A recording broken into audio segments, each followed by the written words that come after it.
ഇതിഹാസങ്ങളും ചരിത്രവും കെട്ടുപിണഞ്ഞ ഒരു കഥയാണ് ഈ പ്രദേശത്തിൻ്റേത്. ഒരുപാട് കാലങ്ങൾക്ക് മുമ്പ് ഭാർഗവരാമൻ എന്നൊരു മഹാന്റെ കഥയിൽ നിന്നാണ് ഇങ്ങനെയൊരു സ്ഥലം തുടങ്ങുന്നത്. ക്ഷത്രിയ രാജാക്കന്മാരെല്ലാം ദുഷ്ടന്മാരായപ്പോൾ അവരെ ഇല്ലാതാക്കിയ ശേഷം തൻ്റെ കയ്യിലുണ്ടായിരുന്ന മഴു ദേഷ്യത്തിൽ കടലിലേക്ക് വലിച്ചെറിഞ്ഞു പരശുരാമൻ.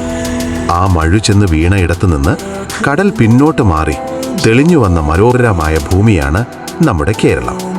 അങ്ങനെ പരശുരാമന്റെ നാട് എന്ന പേരും കേരളത്തിന് കിട്ടി.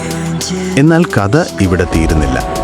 ഈ ഐതിഹ്യം പോലെ തന്നെ പഴക്കമുണ്ട് നമ്മുടെ നാടിൻ്റെ ചരിത്രത്തിനും. ആയിരക്കണക്കിന് വർഷങ്ങൾക്ക് മുൻപേ ഇവിടെ മനുഷ്യർ താമസിച്ചിരുന്നു. കല്ലുപകരണങ്ങളും മറ്റും അതിന് തെളിവാണ്.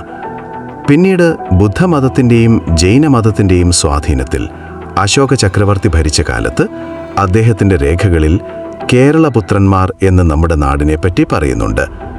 അന്ന് ചേര രാജാക്കന്മാരായിരുന്നു ഈ നാട് ഭരിച്ചിരുന്നത്. ചേര രാജാക്കന്മാരുടെ കാലത്ത് കേരളം ഒരു വലിയ കച്ചവട കേന്ദ്രമായിരുന്നു. അറബികളും ഗ്രീക്കുകാരും റോമാക്കാരും ചൈനക്കാരുമൊക്കെ ഇവിടെ സുഗന്ധവ്യഞ്ജനങ്ങൾ വാങ്ങാൻ എത്തിയിരുന്നു. കറുത്ത പൊന്നെന്ന വിളിപ്പേരുള്ള കുരുമുളകായിരുന്നു പ്രധാന കച്ചവട വസ്തു. അങ്ങനെ ലോകത്തിൻ്റെ പല ഭാഗങ്ങളിലുള്ളവരുമായി നല്ല ബന്ധം സ്ഥാപിക്കാൻ കേരളത്തിന് കഴിഞ്ഞു. പിന്നീട് ചേര സാമ്രാജ്യം പതിയെ ക്ഷയിച്ചു. ചെറുതും വലുതുമായ നാട്ടുരാജ്യങ്ങൾ അധികാരത്തിൽ വന്നു.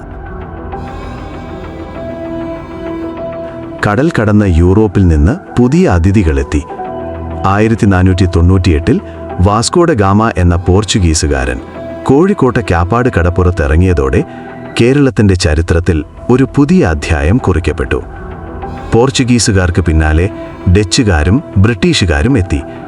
കച്ചവടത്തിനായി വന്ന അവർ പതിയെ നമ്മുടെ നാടിൻ്റെ ഭരണം കൈയടക്കി.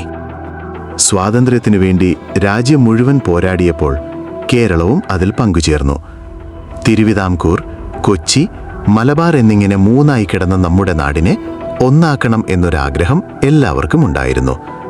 അങ്ങനെ ഒരുപാട് പ്രക്ഷോഭങ്ങൾക്കും പോരാട്ടങ്ങൾക്കും ശേഷം 1956 നവംബർ 1 മലയാളം സംസാരിക്കുന്നവരെല്ലാം ഒരുമിച്ച് ചേർന്ന് കേരളം എന്ന പുതിയ സംസ്ഥാനം രൂപീകരിച്ചു. ഇങ്ങനെ ഐതിഹ്യങ്ങളിലൂടെയും പുരാതന വ്യാപാരങ്ങളിലൂടെയും ബ്രിട്ടീഷ് ഭരണത്തിൽ നിന്നുള്ള സ്വാതന്ത്ര്യത്തിലൂടെയും കടന്നുപോയ ഒരു യാത്രയാണ് നമ്മുടെ കേരളത്തിൻ്റേത്. ഇന്നും ഈ മനോഹരമായ നാട് പല സംസ്കാരങ്ങളെയും ചരിത്രത്തെയും നെഞ്ചിലേറ്റി നിലനിൽക്കുന്നു. എന്താ, ശരിയല്ലേ?